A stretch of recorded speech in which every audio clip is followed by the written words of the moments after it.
पाषाणकालीन पूर्वजों द्वारा पत्थरों से आग लगाने के समय से ही इंसान कुदरत को काबू में करने की कोशिश करता आया है। पर हमारे पूर्वजों ने सपने में भी नहीं सोचा होगा कि हम क्या क्या कारनामे कर दिखाएंगे। मानव निर्मित ग्लेशियर से लेकर आसमानी बिजली से ऊर्जा प्राप्त करने तक पेश हैं कुदरत को काबू करने की इंसान की 10 सबसे हैरत अंगेज कोशिशें। नंबर 10, मानव निर्मित टापू।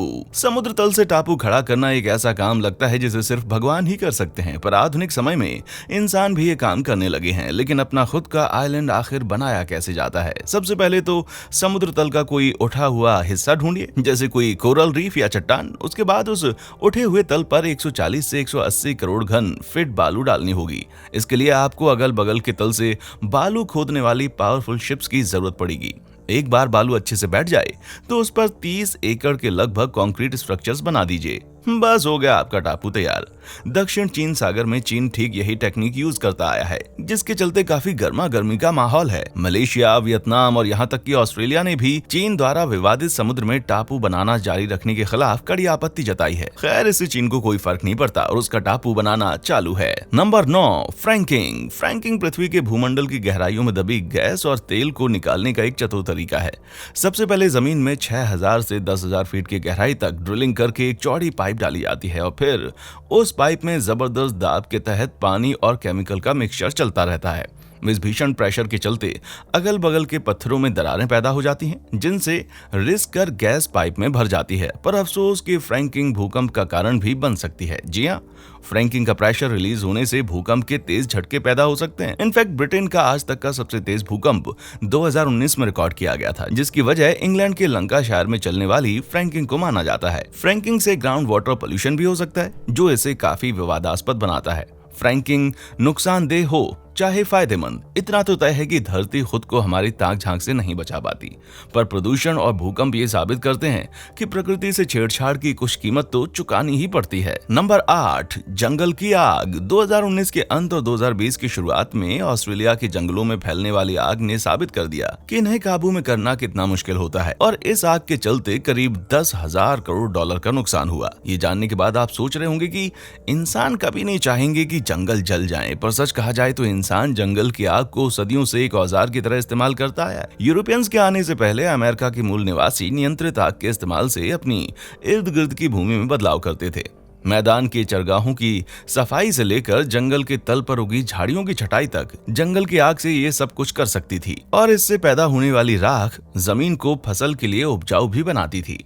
आजकल इसकी प्रथा खत्म हो गई है और बहुत सी जगहों पर ऐसी हरकतें गैर कानूनी हैं। पर यूएस फॉरेस्ट सर्विस ने 1995 में एक रिसर्च प्रोजेक्ट शुरू किया, जिसमें जंगलों में आग लगाकर उसके इफेक्ट्स को स्टडी किया जाता है। जी हाँ, ड्रोन्स, वाटर बलून्स, वैन्स और लेजर इमेजिंग सिस्टम से लैस प्लेन्स की मदद से इन फायर्स को बारीकी से मॉनिटर किया जाता है, ताकि ये बेकाबू ना होने पाए। पर इतनी मेहनत बेकार नहीं जाने वाली, क्योंकि क्या पता हम जंगल की आग को बेहतर समझकर भविष्य में इनसे होने वाले नुकसान को कम कर सकें। नंबर 7, मुचांग के धान के खेत।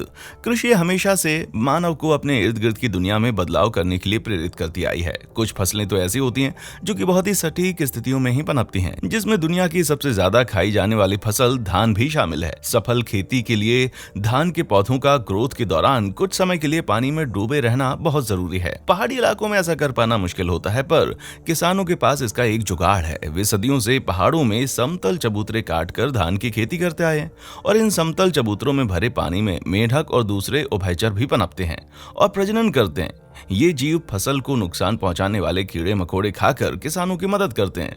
इस तरह की खेती का सबसे बेहतरीन नमूना है उत्तरी वियतनाम की पहाड़ियों में स्थित मुचांग के धान के खेत। ऊबड़ खाबड़ पहाड़ों में कटे चबूतरे 2200 हेक्टेयर में फैले हुए हैं। ये नजारा न सिर्फ देखने में सुंदर है, बल्कि लोगों का पेट भी भरता है। Number 6, Panama canal. 1914 से पहले न्यूयॉर्क से सैन फ्रांसिस्को जाने वाली शिप्स को पूरे दक्षिण अमेरिका का चक्कर लगाना पड़ता था। कम से कम शब्दों में कहा जाए तो ये एक बेहद असुविधापूर्ण यात्रा थी। इस यात्रा को काफी हद तक छोटी करने के लिए फ्रांसीसियों ने 1881 में पनामा स्थल डमरू मध्य में एक नहर का निर्माण शुरू किया।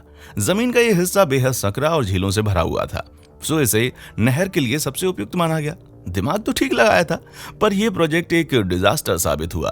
खराब सैनिटेशन और कठिन वर्किंग कंडीशंस के चलते मलेरिया और येलो फीवर जैसी बीमारियों से 23,000 लोगों की मौत हो गई और प्रोजेक्ट अधूरा रह गया। फिर 1904 में अमेरिका ने ढेर सारे डायनामाइट के साथ इस प्रोजेक्ट की कमान संभाली और 10 साल में नहर बनकर तैयार हो गई। ये नहर इंसान की इंजीनियरिंग क्षमता का एक बेमिसाल नमूना है, जिसमें पहाड़ों और जंगलों को काटने से लेकर बड़े बड़े शिप लॉक्स तक और विशाल नदियों का रास्ता मोड़ने तक सब कुछ शामिल है। आज इस नहर की वजह से न्यूयॉर्क और सैन फ्रांसिस्को की समुद्री यात्रा में 1280 किलोमीटर से भी ज्यादा की कमी आई है। 33 कार्गो शिप्स पर डे के बिजी ट्रैफिक वाली ये नहर दुनिया का सबसे इम्पोर्टेंट इंफ्रास्ट्रक्चर है। Number 5, Hoover dam. डैम बनाते वक्त बहुत सी गलतियां हो सकती हैं। लाखों टन पानी डाइवर्ट करते वक्त हुई एक मामूली सी गलती बाढ़ और अकाल के साथ आसपास का पूरा इलाका तबाह कर सकती है।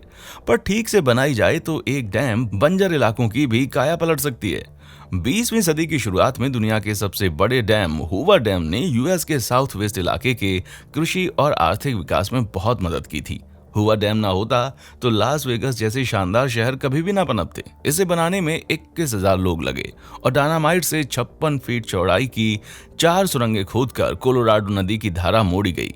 नदी की सूखी तली में 726 फीट का ये डैम ईंट दर ईंट 726 बनाया गया। डैम पूरा होने के बाद सुरंगों को सील करके डैम को कोलोराडो नदी से भर दिया गया, जिससे लेक मीट तैयार हुई। 1936 में बनकर तैयार होने पर यह दुनिया का सबसे विशाल डैम बना और इससे पानी और बिजली की अच्छी सप्लाई ने पूरे इलाके की तस्वीर बदल दी। नंबर 4, मानव निर्मित ग्लेशियर। समुद्र स्तर से 11,000 फीट की ऊंचाई पर रहने की अपनी अलग ही मुश्किलें हैं, जैसे साफ पानी का कोई भरोसेमंद सोर्स ढूंढना। साल भर पिघलने वाले ग्लेशियर हिमालय के लद्दाख में किसानों के लिए सदियों से पानी का मुख्य स्रोत रहे हैं, पर हाल के समय में क्लाइमेट चेंज के चलते उनकी हालत नाजुक हो चुकी है। ये ग्लेशियर छोटे हो रहे हैं और अब इनसे पहले की तरह साल भर पानी नहीं मिल पाता। पर कहते हैं ना कि आवश्यकता ही आविष्कार को जन्म देती है। 2017 में एक लोकल साइंटिस्ट ने ग्लेशियर बनाने का एक तरीका खोज निकाला।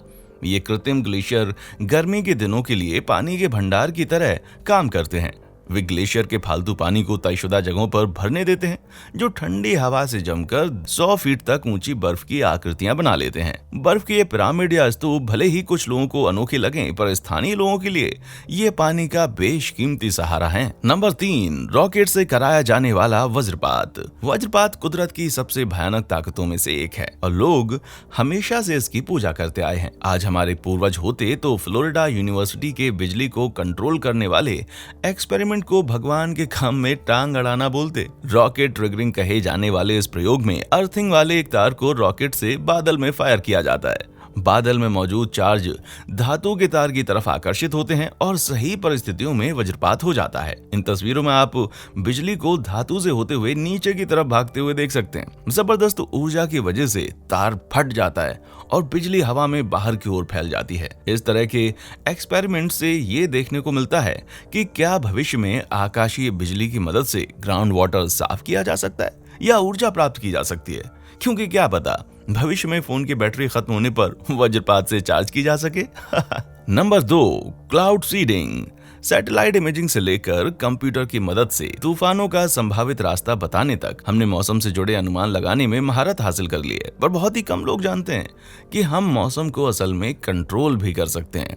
20वीं सदी की शुरुआत से ही दुनिया भर में क्लाउड सीडिंग नाम की एक प्रक्रिया का इस्तेमाल होता रहा है, जिसमें सिल्वर आयोडाइड, पोटेशियम क्लोराइड और सोडियम क्लोराइड जैसे केमिकल्स के कण ऊपर बादलों में छोड़े जाते हैं।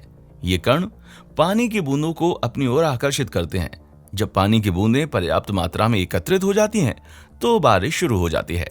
ये टेक्नोलॉजी सूखे इलाकों के लिए एक वरदान साबित हुई है और चीन, रूस और यूएई जैसे देशों में इसका इस्तेमाल बढ़ता जा रहा है।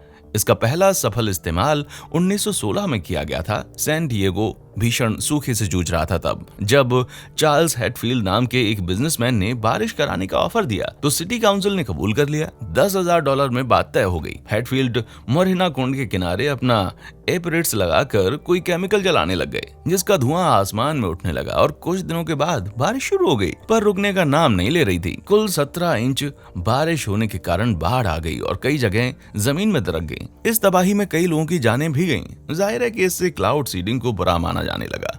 क्या आपको भी लगता है कि क्लाउड सीडिंग आग से खेलने जैसी बात है? नीचे कमेंट सेक्शन में आकर मुझे जरूर बताएं। फाइनल एंट्री से पहले कुछ खास चीजों को मैं मेंशन कर दूं, जो कि अगर छूट गई तो बड़ा पछताना होगा। सबसे पहले hydraulic mining. California gold rush के दौरान माइनर्स एक बहुत पुरानी टेक्निक यूज करते थे, जिसे रोमन्स ने तैयार किया था। जिस जगह पर खुदाई करनी होती थी उससे ज्यादा ऊंचाई पर स्थित कोई जलाशय खोज लिया जाता था। फिर उसके पानी को कैनवस की ट्यूब्स में डाइवर्ट कर दिया जाता था, जिनके सिरों पर नोजल होती थी। इस नोजल से निकलने वाले पानी की धार इतनी तेज होती थी कि सेंडिमेंट्स और पत्थरों को आराम से चूर चूर करके सोना खोजा जा सके। पर इस टेक्निक से पर्यावरण को बहुत नुकसान होता था और कभी कभी खेतों में बाढ़ आ जाती थी। ये लैंडमार्क देखने में भले नेचुरल लगते हैं, पर ये इंसानों की देन है। 20वीं सदी की शुरुआत में सूखे से जूझते नेवादा के एक किसान ने अपनी फसल की सिंचाई के लिए कुआं खोदने की सोची। उसने ड्रिलिंग की और पानी भी निकल आया, पर खौलते हुए पानी का तेज फव्वारा, इस कृत्रिम चश्मे से फसलों को तो कोई फायदा नहीं हुआ, पर पानी के साथ निकले कैल्शियम के जमाव ने खूबसूरत रंगीन नजारे जरूर पैदा कर दिए। अब ये हुआ ना एक happy accident. Number 1, man made aurora. कुदरत के सबसे शानदार नजारों में से एक माने जाने वाली ऑरोरा सूर्य से निकले उच्च ऊर्जा वाले कणों से उत्पन्न होती है। ये कण अपनी कुछ ऊर्जा हवा के कणों को दे देते हैं, जिससे वे उत्साहित होकर चमकने लगते हैं। पर कुदरत के इस करिश्मे को इंसान कैसे कंट्रोल कर सकता है?